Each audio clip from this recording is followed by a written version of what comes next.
Bienvenidas y bienvenidos. Hoy vamos a meternos en un tema, bueno, bastante complejo y sensible, la verdad. Hablamos de la responsabilidad del Estado colombiano cuando ocurren errores médicos graves en hospitales públicos. ¿Qué pasa cuando ese sistema que debería cuidarnos, pues falla? Tenemos un análisis interesante que parte de un caso real, y se mete de lleno en las leyes de acá de Colombia. Sobre todo en ese concepto de falla en el servicio de salud. La pregunta de fondo es, ¿el Estado tiene que responder? ¿Debe indemnizar a las víctimas cuando pasan estas cosas? Nuestra idea hoy es tratar de entender juntos cuándo sí, cuándo no, cómo se configura esa responsabilidad, qué herramientas legales hay para la gente afectada y, bueno, cómo funciona todo el proceso. Nos basamos en la info de nuestras fuentes, claro, y para arrancar, creo que lo mejor es una historia. Una que, pues, lamentablemente, muestra la seriedad de esto. Imaginemos a Sandra Gómez. Su hijo, Daniel, 22 años, tiene un accidente en moto. Lo llevan de urgencia al Hospital Departamental de Girón. Ahí un médico lo revisa, pero parece que muy por encima. Le diagnostica un golpe en el abdomen, le da analgésicos y, bueno, lo manda para la casa. Pero unas horas después, el dolor sigue ahí, fuerte. Al día siguiente, Daniel se desmaya. Vuelven volando al hospital, pero ya era tarde. Una hemorragia interna. No la vieron a tiempo. Y Daniel falleció. El hospital dijo que fue una complicación inesperada. Pero la pregunta queda ahí, ¿no? ¿Hay alguna responsabilidad más allá de la tragedia, legalmente? Definitivamente. Sí. Esa descripción que haces, tal cual, apunta directo a lo que legalmente llamamos una falla en el servicio médico asistencial. Y eso, justamente, activa un mecanismo de responsabilidad del Estado que es fundamental en Colombia. Ajá. La clave de todo esto está en el artículo 90 de la Constitución Política. Es bastante claro. Dice que el Estado tiene que responder con su patrimonio por los daños antijurídicos que se le puedan imputar, ya sea por acción o por omisión de las autoridades públicas. Claro. Y un hospital público, pues, no hay duda, es una entidad del Estado. Presta un servicio público que es esencial, la salud. Así lo dice también la Ley Estatutaria de Salud, la 1751 de 2015. Entiendo. Entonces, cualquier omisión o una negligencia, una deficiencia grave en cómo se atiende a alguien, eso puede generar responsabilidad directa del Estado. No solo del médico, ojo. Ok, entiendo el principio del artículo 90, la base constitucional. Pero, ¿qué es exactamente una falla en el servicio en este contexto, en un hospital? Porque me suena a que podría ser muy amplio, ¿no? Imagino que no cualquier errorcito cuenta. Exacto. No, cualquier error. La jurisprudencia, sobre todo la del Consejo de Estado, ha ido como perfilando qué significa esa falla. Básicamente, pasa cuando la entidad estatal, o sea, el hospital en este caso, 1, no presta el servicio de salud que tenía que prestar. 2, lo presta, pero o muy tarde o de forma claramente deficiente, sin cumplir los estándares que uno esperaría. O 3, lo presta, pero sin seguir los protocolos técnicos, las buenas prácticas médicas, lo que se llama la Lex Artis, que aplicaban para ese caso en concreto. En el caso que contabas, de Daniel, hay varios elementos que podrían ser esa falla. Por ejemplo, la aparente falta de exámenes diagnósticos. Más allá de una revisión superficial, ¿no? Una ecografía, quizá, análisis ante un golpe así en el abdomen. Claro, algo más profundo. Exacto.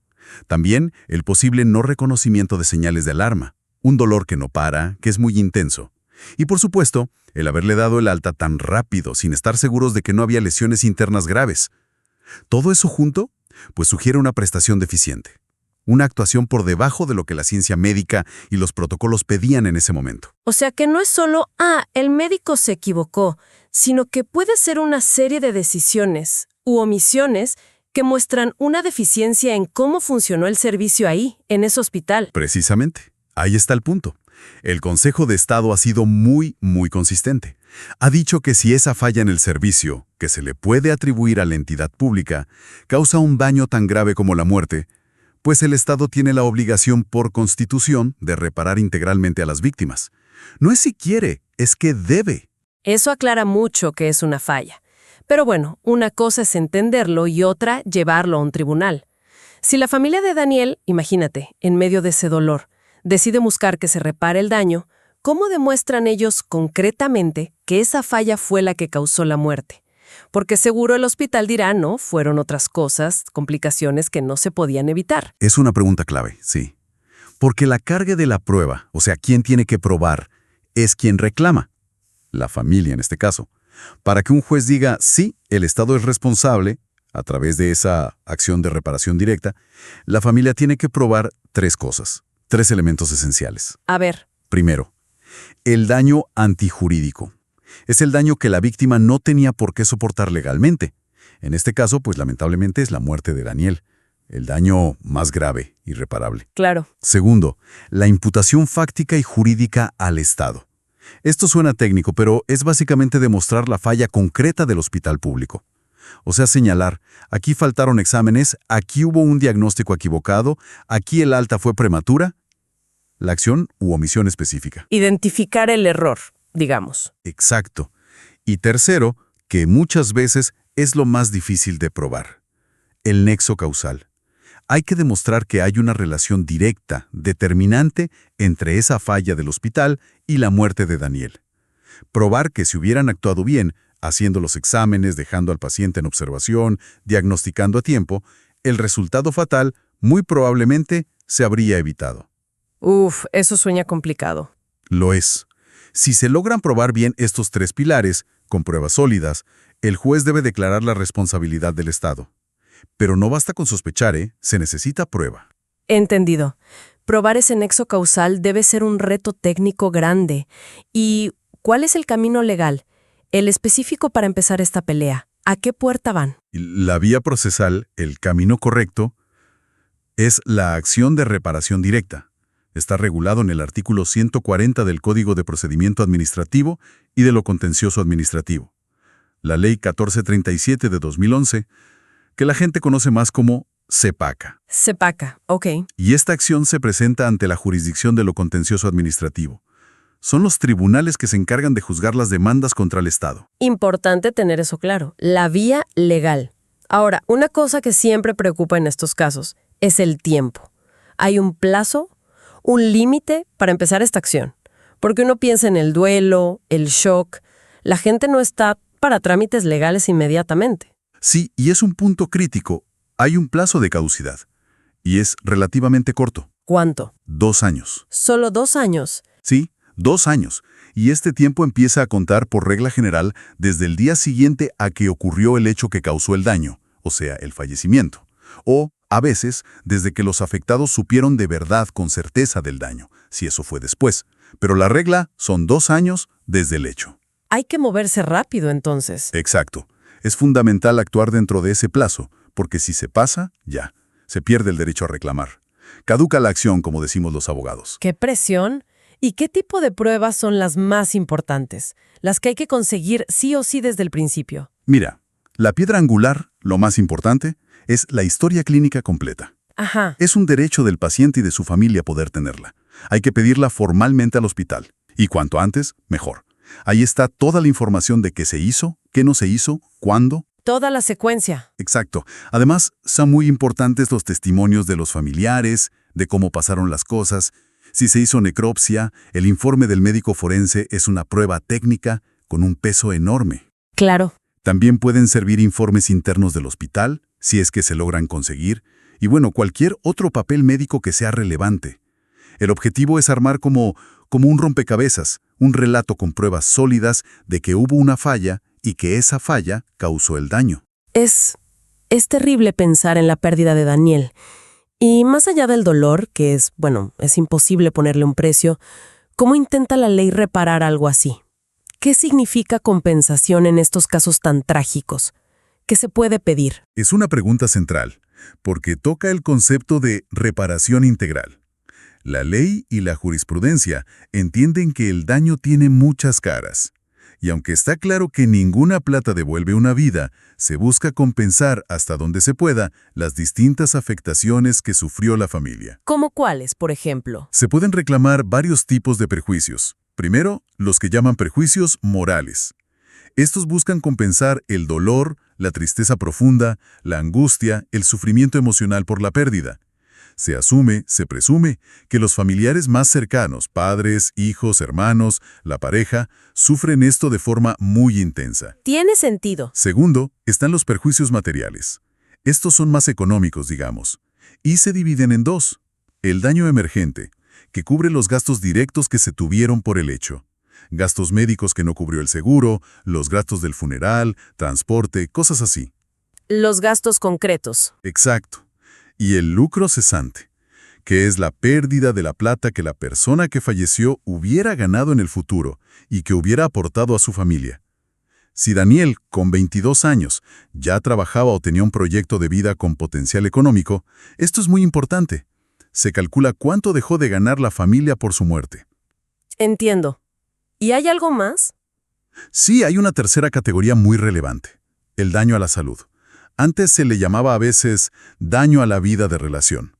Este reconoce cómo la pérdida impactó negativamente la calidad de vida, las actividades de todos los días, las relaciones sociales, familiares, el disfrute de la vida, de los familiares que quedan. O sea, cómo la muerte de esa persona les cambió radicalmente su proyecto de vida y sus relaciones con los demás. Vaya, es una visión bastante completa del impacto tan terrible que tiene algo así. ¿Y tenemos idea de qué puede significar esto en plata? Sé que cada caso es diferente, pero para darnos una idea de la magnitud, de la responsabilidad que asume el Estado si se prueban estos hechos. Sí, claro. Aunque las cifras exactas dependen mucho de cada caso, de las pruebas que se presenten, el Consejo de Estado sí ha puesto como unos topes y criterios.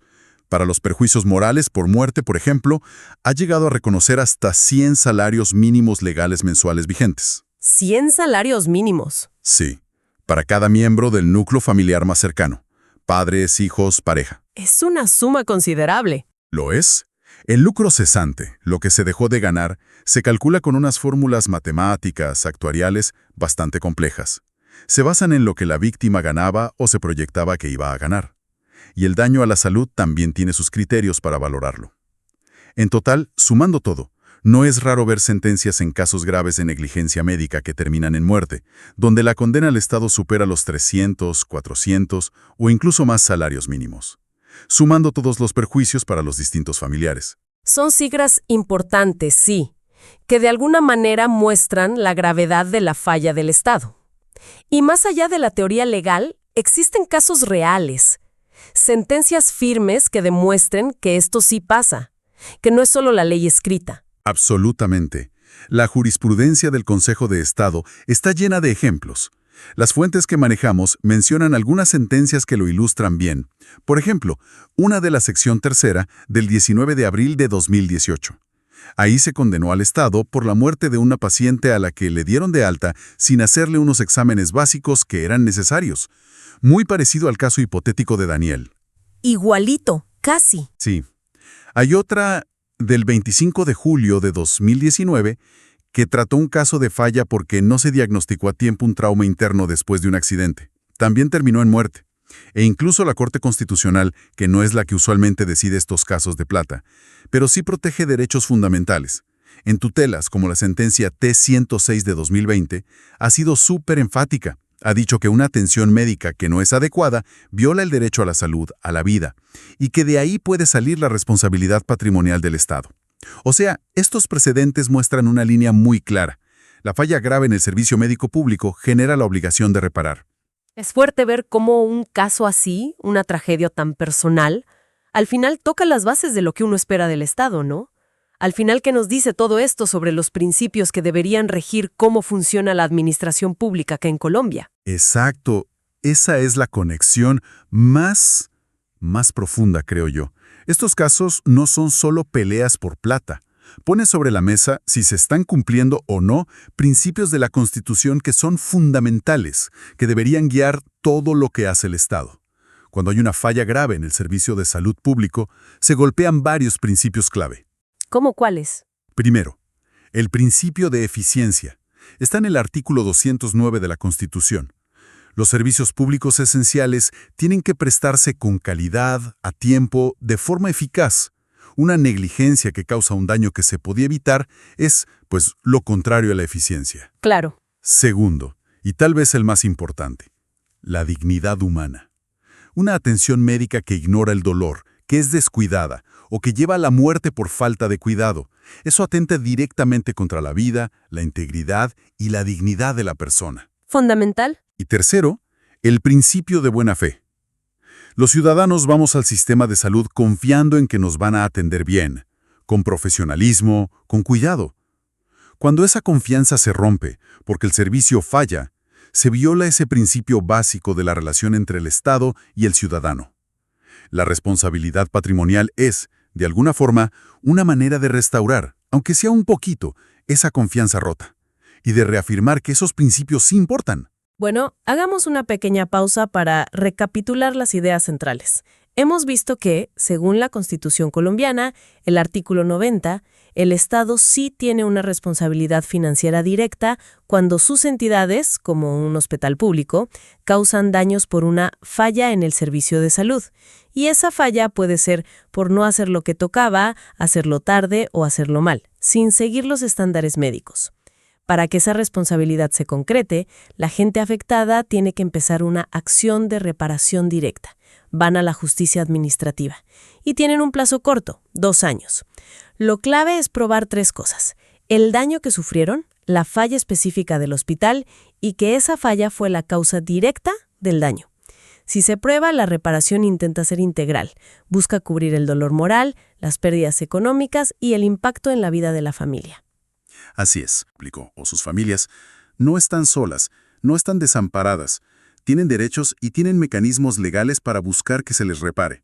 Importantísimo eso. El primer paso, práctico y urgente, es conseguir toda la documentación médica, especialmente la historia clínica completa. Hay que pedirla formalmente. Sí o sí.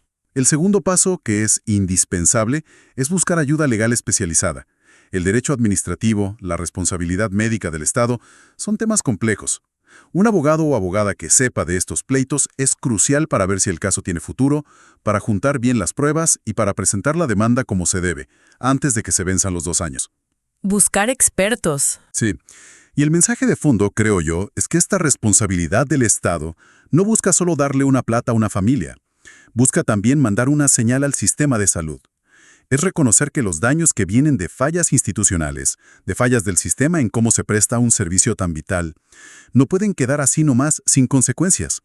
El Estado no puede simplemente lavarse las manos y decir, fue un error humano de una persona, si el sistema como un todo no funcionó bien para prevenir ese error o para manejar sus consecuencias. La responsabilidad, al final, es institucional. Clarísimo.